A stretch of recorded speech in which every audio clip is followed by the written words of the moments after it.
We want to do that again still. We want to try and do that. So maybe we'll do this. We really want to do something with better accommodations. So it should be on the home page right now. So let me.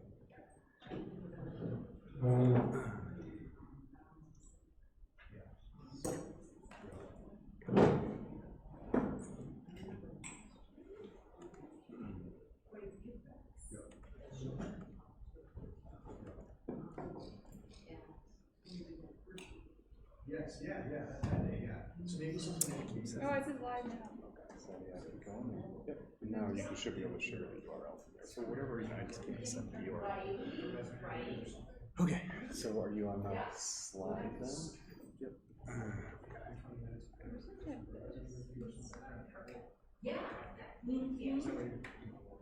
Yeah, send it to like your phone or something like that. Or you could ask her and send it to her.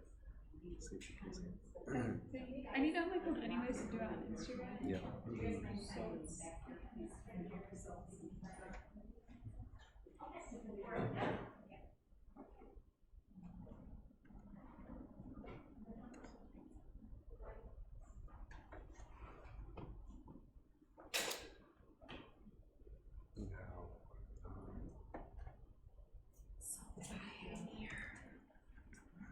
You didn't mute the sound. At first I didn't, I just changed it. So it's probably delayed by 20 seconds or something. I was weird. Oops, hold on a second. You might be right.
Good afternoon, everyone. How are y'all today?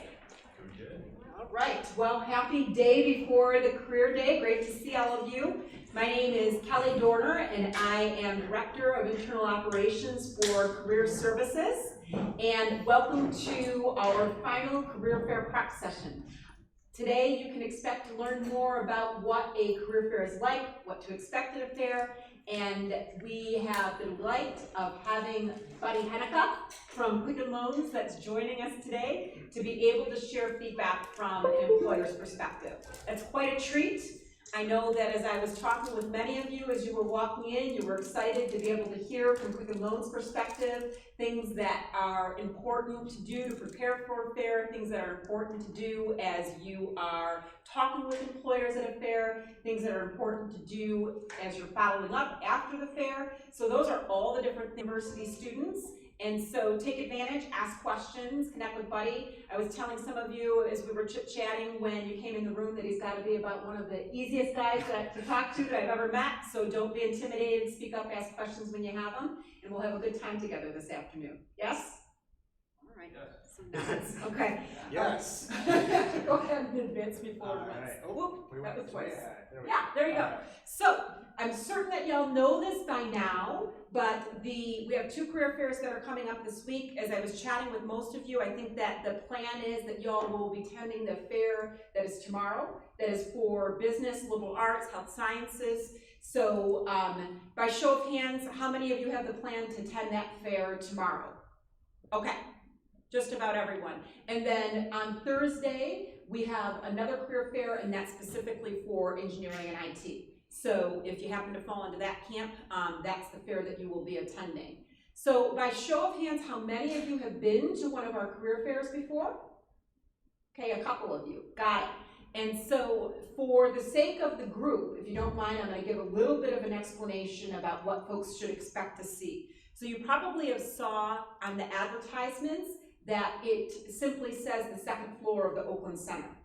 And the exciting thing is we essentially take over this whole 2nd floor. So what you're going to find when you come here tomorrow is that these walls that are here today are going to be broken down, right? So all of the ballrooms, as well as the banquet rooms that are down the hall, will be taken over with just about 140 employers that are here to welcome you and try to recruit you to work for their company, right?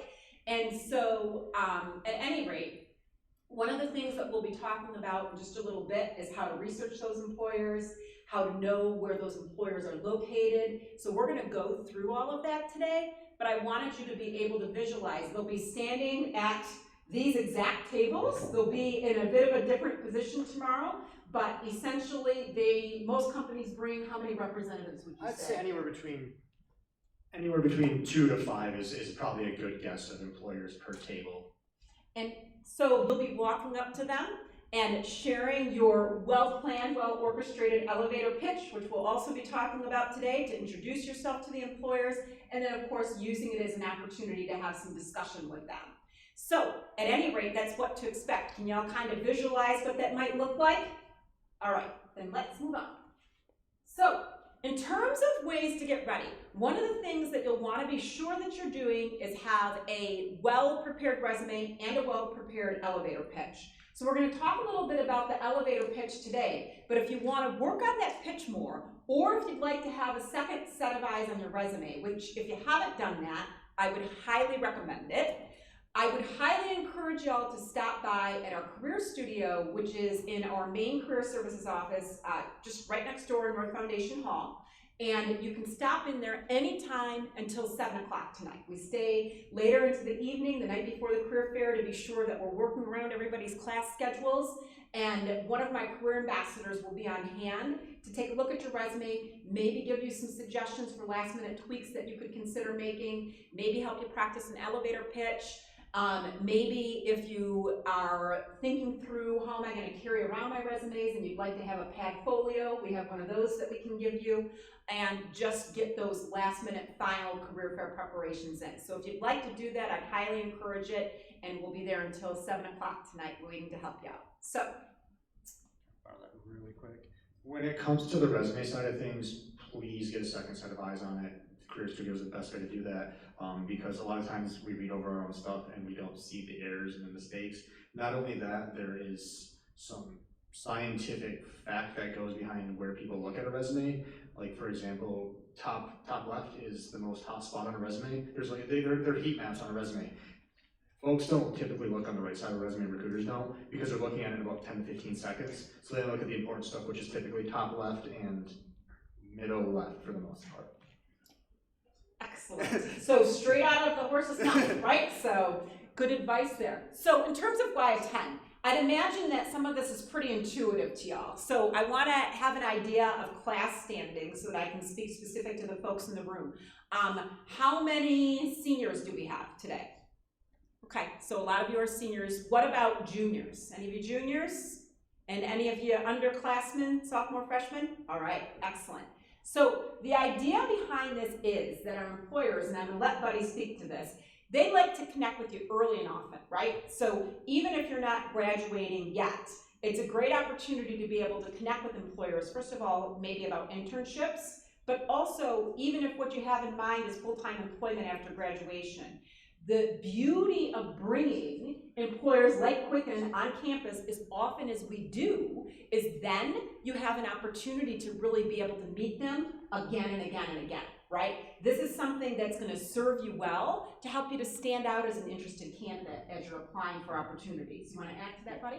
Yeah, career fair is step one. It's not the only step in the process. So typically you come to a career fair, you meet somebody, you build that connection, you build that relationship. From there you start coming to more events, networking events, career services-based events. You make connections through email, through LinkedIn, whatever that may be, and then you're going to then sort of start the process. Like I said, the career fair isn't the only step in the process, so you want to make sure that you're really feeling companies out, learning what companies you want to potentially work for, and then build from there. Don't expect to leave the career fair with a job in hand. Potentially you'll leave with an interview, but a lot of times it's only the first step to really starting the process of the job hunt. And really the nice thing about the fall career fair, even if you're graduating in the spring, is you've got some time still. So typically for full-time hiring, we don't start hiring until about 3 to 4 months out for full-time opportunities. So this is a great first step to start building relationships. When it comes to internships, a lot of companies hire a lot sooner than that for the summer because they already know what they're going to need for the internships. So you may see some more internship-based offers coming out between October to December, but those full-time offers don't typically happen until 3 to 4 months out from graduation. Excellent. All right, so you are taking a huge step toward this just by being at this session today. We want to really be able to be as intentional as possible with our approach for preparation for career fair. So again, just by being here this afternoon, you can breathe a sigh of relief that you're going to be a step ahead of the game over students who didn't attend one of these sessions, right? So good on you for doing that. As well, just like we were saying earlier, you want to have that resume looked over, and we already said that. We already mentioned how important that second set of eyes is. And also, one of the other things that you'll be working on preparing is an elevator pitch. So we're going to work on that together today and keep working on it and tweaking it, because I can promise you that that's something that in terms of, I don't necessarily recommend memorizing a pitch, right? Because we don't want to be talking with 600 students that come in like little robots tomorrow, right? However, there's something about that preparation that pulls through those key things that make you stand out and puts them top of mind, so that when you're talking with employers tomorrow, you'll feel better prepared to really cite those things. And another thing that we'll be talking about from a preparation perspective is research. And that's actually the next thing that we'll talk about, because you want to be as prepared as possible in that regard too. So in terms of research, now we're a day before the fair, right? So I'm not going to overwhelm you by walking you through all these different opportunities to do research. That would just probably scare most of you away if I said I think that you should go through every single one of these sites for every company that you're interested in the next 24 hours. So don't worry, I'm not going to tell you to do that. What I will say is that Handshake is a great place to get started to perform such research. So that's really the focal point that I'm going to bring you to in terms of conducting research on employers. And a couple of of other things that you might do on employers that you're really interested in is look them up on either LinkedIn or Glassdoor. So I'm gonna get LinkedIn, I'm gonna get Handshake pulled up, and while I'm doing that, I'll let Buddy talk with you more about the importance of research from his perspective. Yeah, so every company that's attending the career fair tomorrow, you're gonna see them on Handshake through the career fair options. With that though, that's a great first place to look and sort of develop your list. The nice thing with that though is then you wanna go to the company's website, look at the About Us. That's not where you wanna stop though. Bad news is the About Us is typically out of date with most companies' information because they don't update that as frequently as potentially their social media. So you wanna look at social media, Twitter, their company Facebook. You can even just Google, the company and look at the news options. You'll see the press releases that have come up. With that though, you want to have the most up-to-date information because a lot of times I'm away from the camera. I'm sorry. So you want to make sure that you're getting the most up-to-date information. Because for example, if you go to like our About Us page, it might be from 2 to 3 years ago, just based on how we update our webpage. So if you give me some information on that, I'm like, yeah, that's true. That's a little out of date. At least I know you're doing the research. The nice thing as well though is if you pass a company through the tables that you see or through the booths, and you don't know a lot about them, we all carry a cell phone, right? Everybody have a cell phone nowadays, hopefully. With that, you can pull that up and you can do research on the spot. I wouldn't do it right in front of them. I would maybe step outside of the room or step outside into a corner, do some quick research. But we should all be able to do some research on a company before we get to that table. It's really bothersome to me nowadays when somebody comes up and says, tell me about your company, because you should be able to do that research pretty quickly on what's going on. With that as well, I would just make sure that you have a list or an idea of companies that you want to visit, and then I'll save the rest for after.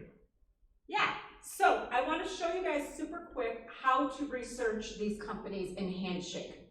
Now, when this happened to me yesterday, I panicked, but I'll tell you, today I know that as soon as I touch my screen, I'm going to see exactly what I want to. So this is Handshake. So by show of hands, how many of you have been into Handshake? All right. Again, very positive step in the right direction. What I want to show you is ultimately if you click on events and you click on find career fairs and you click on the fall career fair. So again, I could be really overwhelming with y'all and say that if you click on view all employers, you could see a list of every single employer that is coming to the fair, and you could do research on every single one of those employers. Who thinks they've got the time to do that within the next 24 hours? Anybody? Yeah, so not maybe one person raised half a hand. Good for you if you can do that. So that's fantastic. And what I also will suggest is that you can use Handshake to sort of drill down to find more specifically the types of companies that will be in the fair that are interested in you. So let's say, for example, you know that you are interested in only an internship at this point. At least one of you raised your hand and said that you're an underclassman, so in this case, maybe the right thing for you would be to click on internship under job types. And now we've got it narrowed down to 65 companies that are going to be looking for internships. So that's narrowing it down a little bit further, right? But for some of you, you might have class today, you might have to work today, have other things to do. Maybe that's not quite enough of a sigh of relief to have it narrowed down to 65. What you can do is by scrolling down here, you can also click the word major and click view all. I know at least a couple of you told me when you came in that you were marketing majors, so for the sake of discussion, I'm going to select marketing for right now.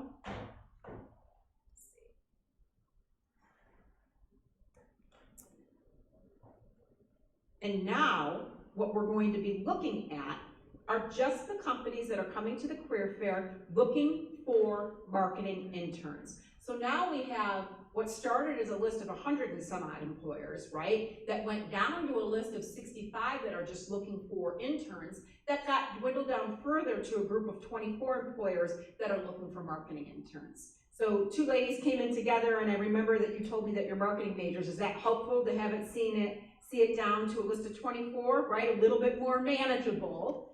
And then what you can do, y'all, is start to take a look at more information about that employer. So, for example, we'll just pick on Borg Warner, and first thing that I can show you is that the booth number is located right here. Now, you will get a map at the career fair tomorrow, so don't feel compelled to feverishly be writing that down if you feel like you've got a lot of time to spend at the fair tomorrow. What a lot of students do after they pick up the map is they sit down in that sort of lobby area that's right outside of the Founders Ballrooms, and they'll take some time to do exactly what Buddy said. They'll do final research on the companies, they'll look up the company, they'll start to map out where the employers are located, what booth number, so that you can have a really targeted approach. So you can see that it gives you the booth number and handshake, or you'll get it in the map tomorrow. But if you wanted to know more about Borg Warner, you could just click on View Details, and you can see all sorts of information about them, and even be linked out to their website. So generally what I'll tell you, I'm gonna come off the microphone for just 1 second so I can pass some of these out.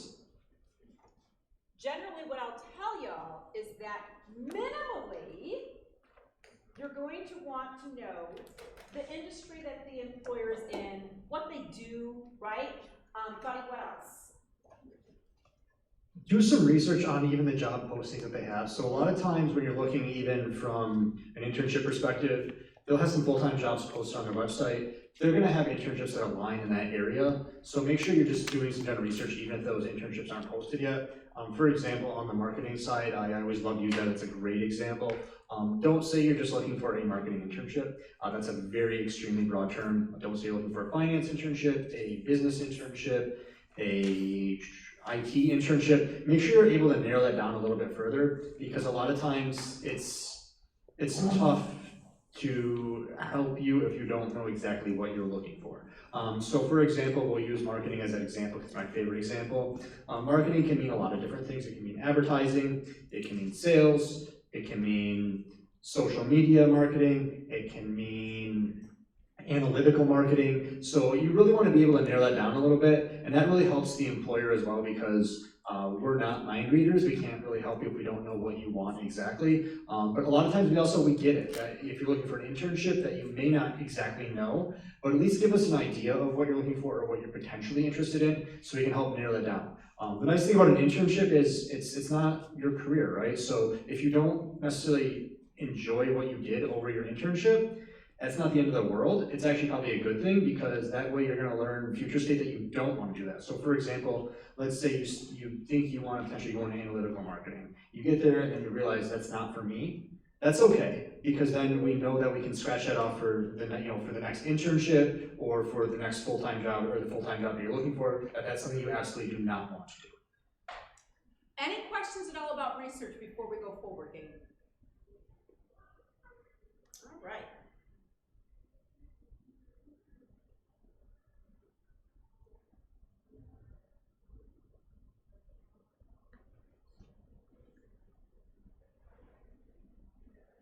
Can I flip it on my side, I think?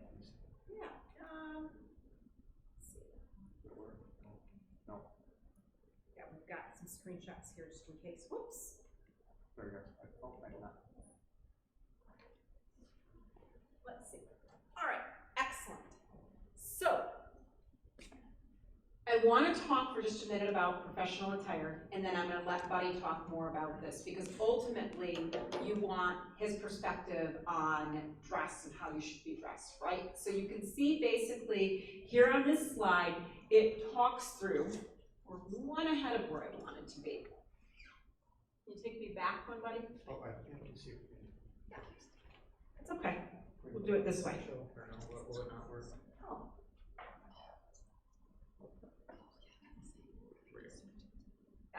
So while he's getting that slide back up, I can tell y'all, the appropriate dress for the career fairs is business professional. So you can see what that looks like from a masculine perspective and a feminine.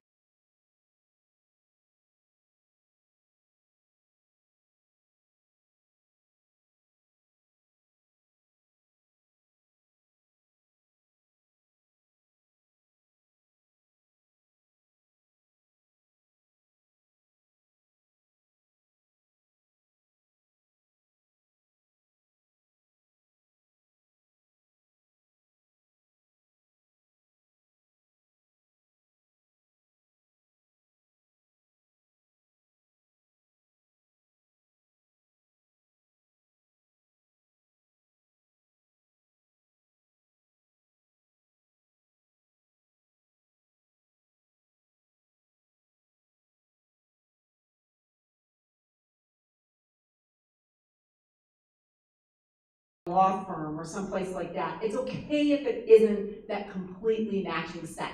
It can be a blazer with a nice top and a pair of dress slacks. You will definitely see people that look like that tomorrow. Some women come in a really conservative top and skirt, or a conservative top and dress pants. The pieces of advice that I'm going to offer you ladies there is watch the size of the heel, okay? Don't wear something more than what you're comfortable with. I have seen with my own two eyes that not pan out well for students. So you want to be really careful with the size heel that you choose. And then the other thing to keep in mind is you want to be careful with the length of your skirt. And it's not an exact science. Some people will say that it has to be exactly knee length, but use your judgment. But it should be, like right around knee length. Maybe a little bit above it isn't the end of the world, right? So don't feel like you can't wear it if it's slightly above that. But know that you're going to a career fair, and the whole point of it is to brand yourself from a professional perspective, which is different than going out to the club, right? Like there are two different outfits, and so you don't want to blend those worlds together. What would you add? Find something that slightly pops out. Now, I'm not telling you to wear a pink suit. I do have one of those at home that I will not wear to a career fair. But with that being said, you want to have something that makes you pop just a little bit. From the men's perspective, maybe that's a tie. Maybe that's a brighter pink tie or a pocket square or something that'll make you stand out just a little bit, because you're going to fall in a very uniform set. You're going to see a lot of black and blue suits.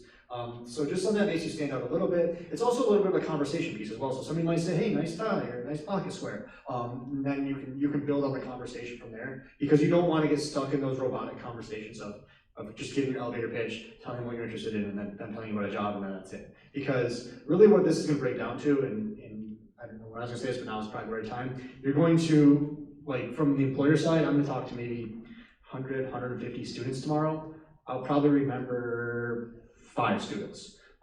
So with that being said, how are you going to make me remember you? That could be by your dress, that could be by conversation, and you're going to need to follow up with your employers after, so you can say, hey, we spoke and I was the one who was wearing the pink tie. So that you want to have some sort of like memory jog for the recruiters that you're going to talk to along the way. All right, great. So, just going to chime in here. Some resources here by way of where and how to get affordable attire. Also, it's not too late. There's still one evening to do this. Did any of you hear, I'm hoping that I get some nods here, about the JCPenney Suit Up event? Anyone? Did anyone go? You went? Did you get some good deals? Yeah. Awesome. So we had an event a couple weeks ago by now with JCPenney where our students could go and get professional career wear at a discounted price. And if any of you are kicking yourself now because you missed that and you want to be able to supplement something with the sport coat or a blazer or a new pair of shoes or whatever it is, I still have some of those coupons in my office. They're still good, so if you stop by the Career Studio, I can give you one of those. You could run over there tonight if you wanted to, or you could do it prior to interview, because the same thing that we're talking about here in terms of appropriate dress for career fair will also apply to interviews. So I have just a few of them left, but it's not too late to stop by and grab one if you want to shop at Penny's. So let's go forward. All right, so in just a minute, we're going to talk elevator pitch. But I want you guys to remember, I'm going to reiterate this several times. This elevator pitch concept is simply to help you think of things that make you stand out so that you can appropriately introduce yourself to an employer, right? So we're going to talk more about that in a minute. But the other thing that I want you to keep in mind is that if you really want to stand out with an employer, and I'm going to let Buddy talk to you about this, the most important thing that you can do is show your ability to kind of have a natural and organic conversation with them, right? So again, we don't want to be robots. And as you are sharing your pitch, the most important thing that you could do at the end of that is build in a meaningful question tied to the research that you've done to help you learn more about the company that you're talking to. So in other words, what these questions should convey, and then I'm going to let Buddy tell you about it, is, oh my gosh, Here, right in front of me, is someone that has all sorts of knowledge about Quicken Loans, and I can't believe how lucky I am to be in the same room with this person that can tell me all about it. So I'm gonna ask something that is gonna be a perfect use of my time while I have the ear of someone that works at this company that is my complete dream job. These are the things that we should be trying to convey through the questions we're asking. With that, like I said, you don't want to get stuck in a robotic conversation. I'm going to have so many robotic conversations tomorrow, where the refreshing conversations are going to be the ones with folks who've done the research, who have good questions, who have great elevator pitches. That's what I'm looking for.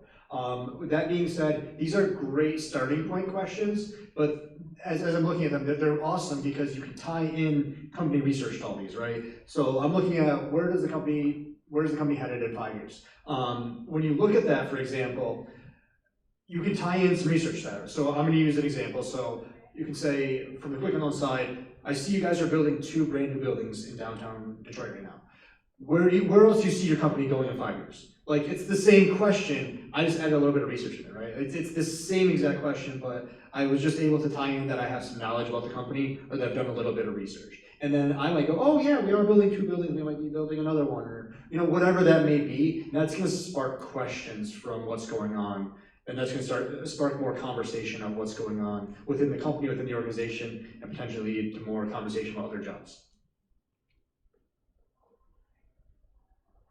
So, we are going to get to this coveted topic of the elevator pitch now.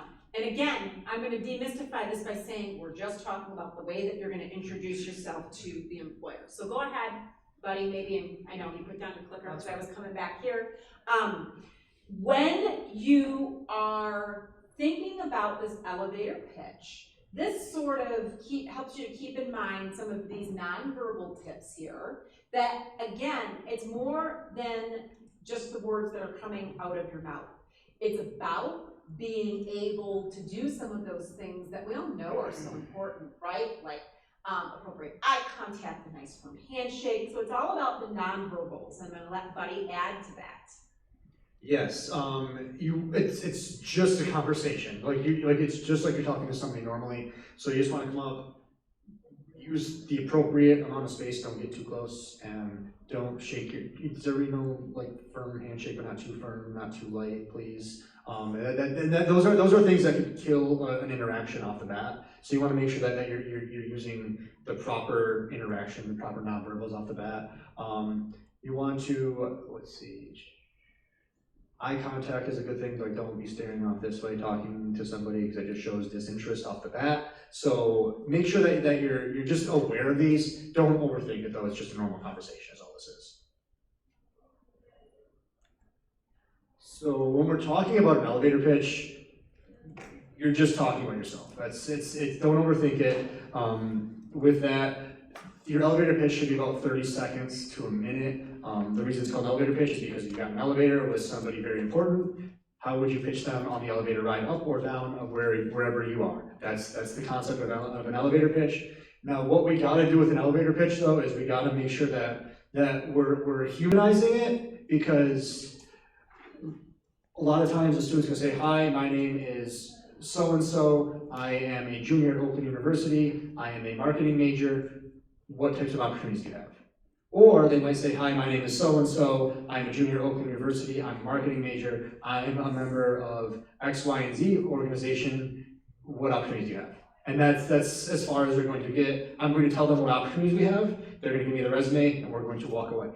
What's going to really make you stand out, though, is if you say, hi, my name is Buddy Henneke, I'm a marketing major which is interested in sales, I'm a member of the American Marketing Association, I also, just so you know, I've done a lot of research on your organization, I'm very interested in the sales opportunities you have.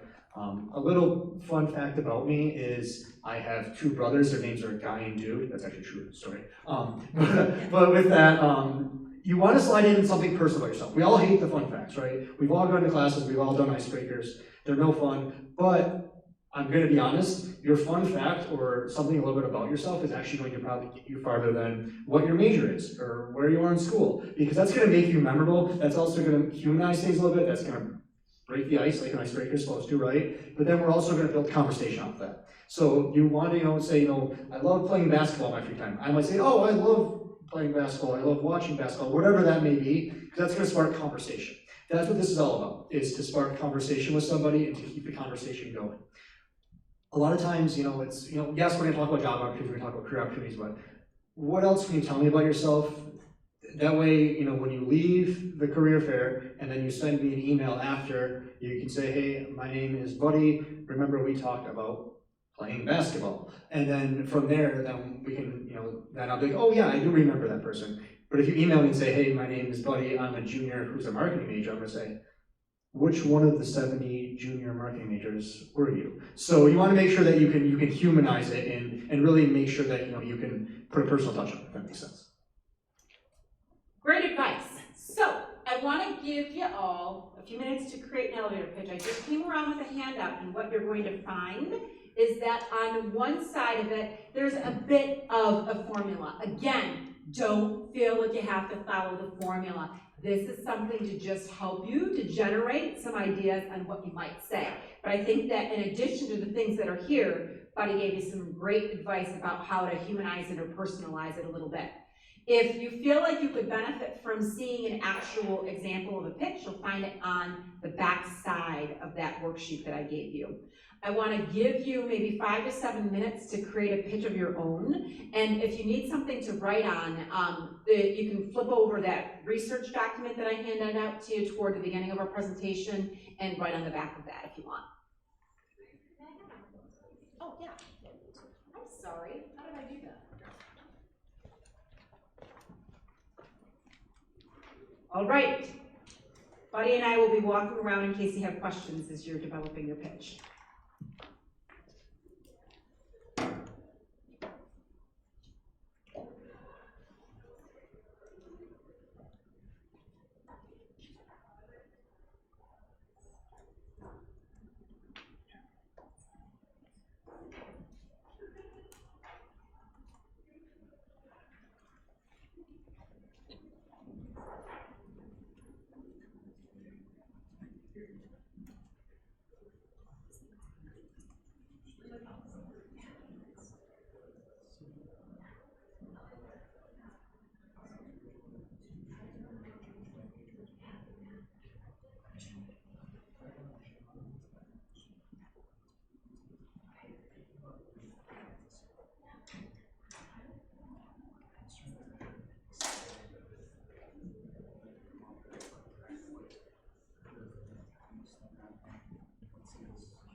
gonna take silence as a promising thing, and I'm gonna take that to mean that y'all are done with your pitch. So, did anyone have a chance to script the pitch all the way out? Really? Got a few nods in the room, so who has a great pitch? Y'all spent all that time and nobody has a great pitch? I find that hard to believe. Is anyone willing to share their pitch with us? I'm making eye contact with the person that nodded and said they scripted a pitch all the way out. Would you be so brave to share that? I'm still working on the. Oh, you're still working? How about you share what you have? Okay. This is desperation. How about you share what you have? You can do it right from where you're at. I'm just gonna give you the microphone so that it projects onto that, okay? Hello, my name is Michael. I'm a second-year computer science major, and I'm planning to graduate in May of 2021. I have experience working in retail, both a regular retail environment and also with Instaprint printers. So I have experience with customer service as well as teamwork and troubleshooting. Just a little fun fact about me, one of my hobbies is actually building computers. So again, tying into that troubleshooting aspect, I'm looking for an internship, and then here I bracketed it out because depending on what I'm applying for, software development, web development, or IT internship. And then I was working on that fun fact part at the end. Perfect, that's perfect. All right, so let's give him a round of applause. That was very brave. And I can tell you that I loved it, but I'm gonna sound like your mom, so instead I'm gonna hand it over to an employer that can tell you what his thoughts were on that pitch. No, that is perfect. What you want to do after now is, sounds crazy, practice in the mirror, practice in the car, practice it. It don't sound scripted when after you get done practicing it, but practice it with somebody as well. And then just, like I said, don't sound scripted with it, just try and, I know that we've all written it down now, but now just try and like break that and try and turn it into conversation as well. The goal is you're gonna get interrupted in that. So like you might say, fun fact about building computers, I might say, oh, I do too. And then the elevator pitch is over, right? Then, you don't have to go deeper into that. Then, I might say, oh, what are you interested in, internship-wise? You might say, oh, software development. So the goal is to turn this into a conversation. Not saying that, most employers are probably letting you run all the way through it, but if you get interrupted, that's a good thing, because then it's turned into conversation, and then you're like, I don't have to go through that whole script in my head. I'm probably gonna answer these questions throughout the conversation that we're gonna have. Excellent. So, great job and great advice from Buddy. Thank you for that. And one of the things, as I was sort of milling around the room and chatting, one of the things that a student so graciously reminded me of is that I wanted to mention to y'all in terms of the flow of the fair. A lot of times, so who's excited to come tomorrow? Let me start there. Y'all excited? Okay. And who feels maybe a little bit nervous and overwhelmed? I'm going to help you to hopefully ease your nerves a little bit by telling you that you're going to be in a room full of students that also feel nervous and overwhelmed. Yes. But because you're here today, you get to hear this tidbit of advice that I will give you. As you're picturing the fair, the format of the fair, all of this space here is going to be open. Like I said, there's going to be no walls. And when you're walking up to the ballrooms tomorrow, you're going to be able to take a peek to see right into what's happening in the fair and get an idea of where employers are standing and so forth.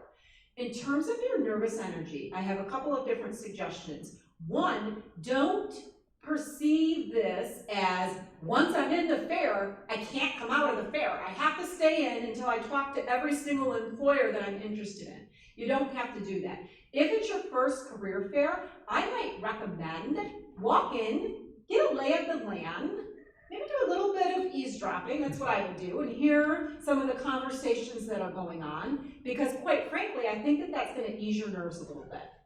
And then, generally what I recommend to students, I was just talking with a student that plans to be there at 10 a.m. tomorrow, and he said that he could stay until 1. Well, let me tell you, that's plenty of time, you don't have to talk to every employer of your dreams in the first 30 minutes that you're there, okay? What I would actually suggest is to talk with a couple of employers, right? And then give yourself a break if you know that you've got most of your afternoon to spend there, or most of your morning and afternoon to spend there, I should say. This whole area, where all like the couches and so forth are that are close to the window, that space is all ours tomorrow.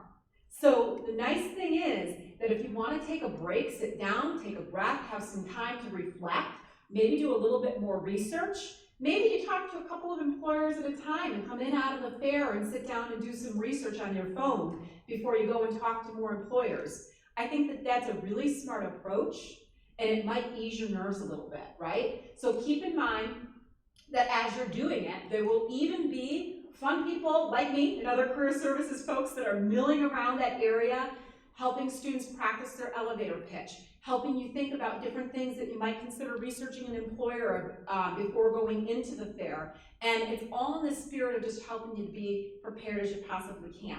But don't feel like you've got to take the whole fair in one overwhelming false swoop. You can split it up a little bit. Does that help y'all? All right, maybe some hesitant nods. Another great piece of advice is, let's say you have your dream job is with Quicken Loans. Don't come talk to Quicken Loans first. Mm-hmm. You want to practice on, I hate to say like, maybe the companies that you're not as interested in, but maybe you stack rank it out, to 1 to 10.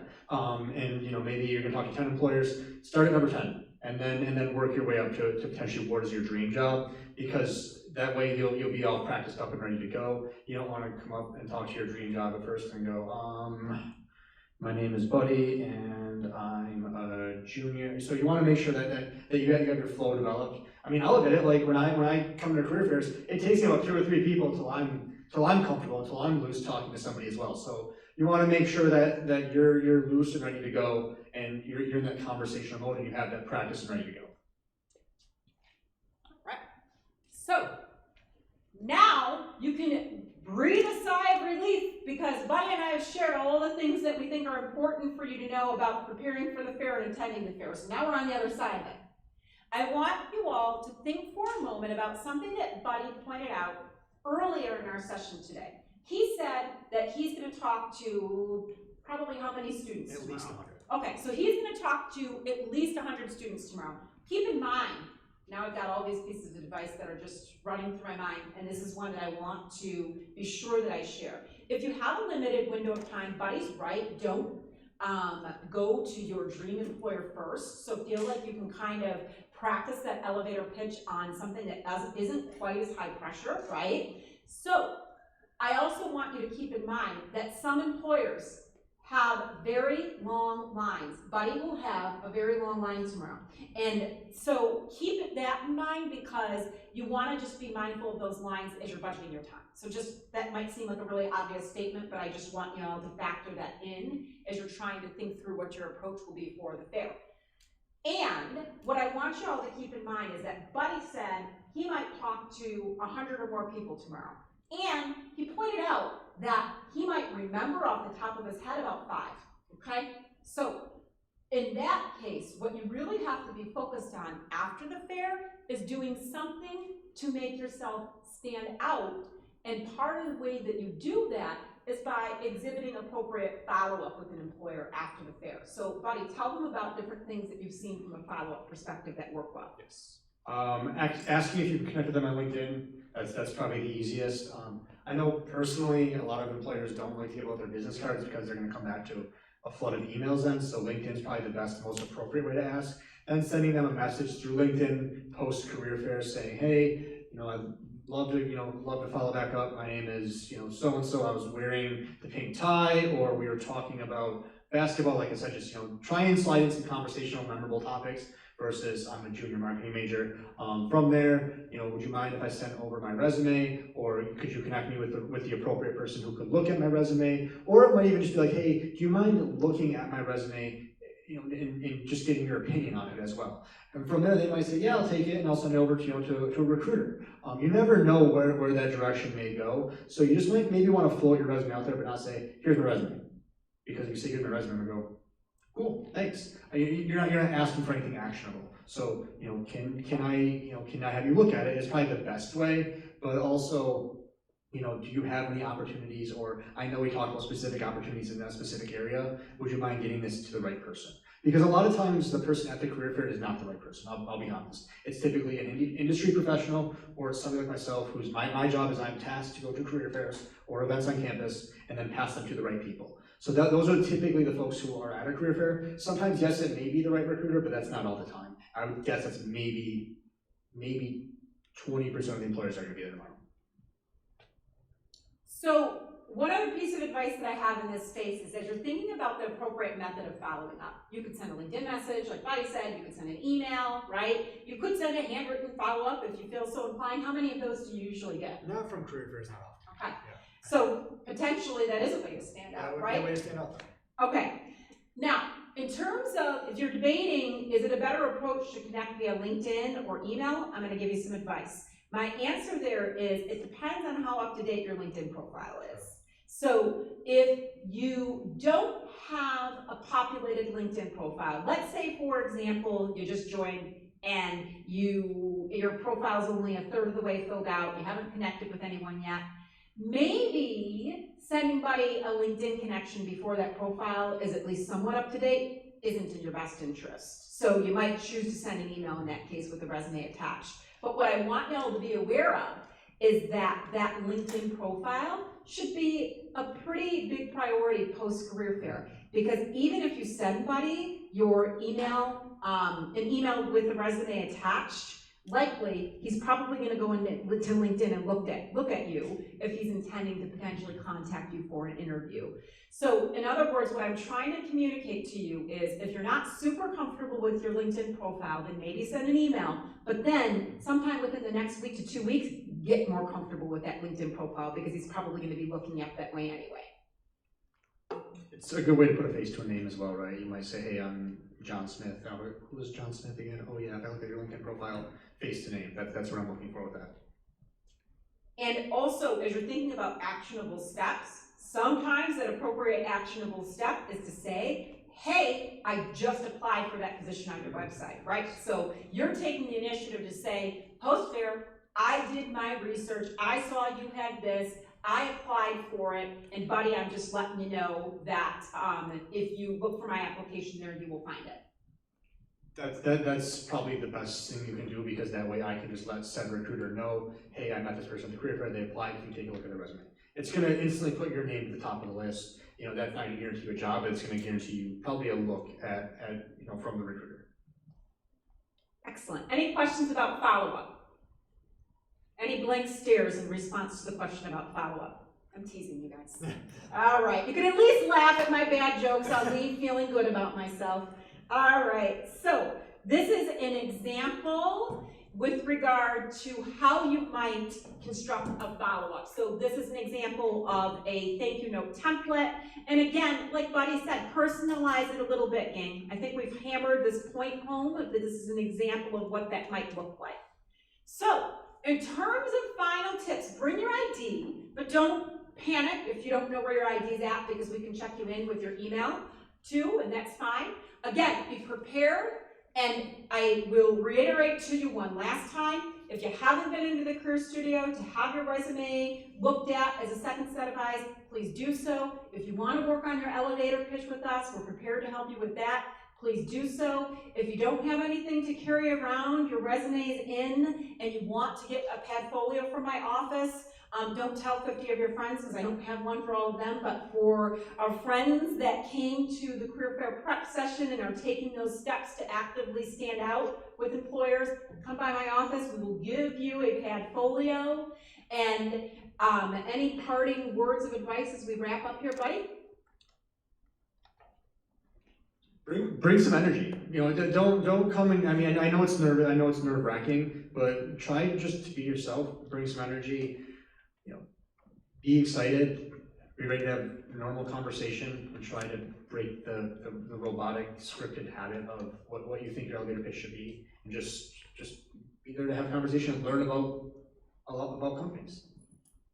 Excellent. Well, thank you very much for being here, folks. Thank you so much. Let's give Buddy, our employer sponsor today, a round of applause and thank Quicken Loans for investing in students. And I look forward to seeing your faces in my career studio this afternoon and at the career fair tomorrow. So thank you very much, guys. Have a great day.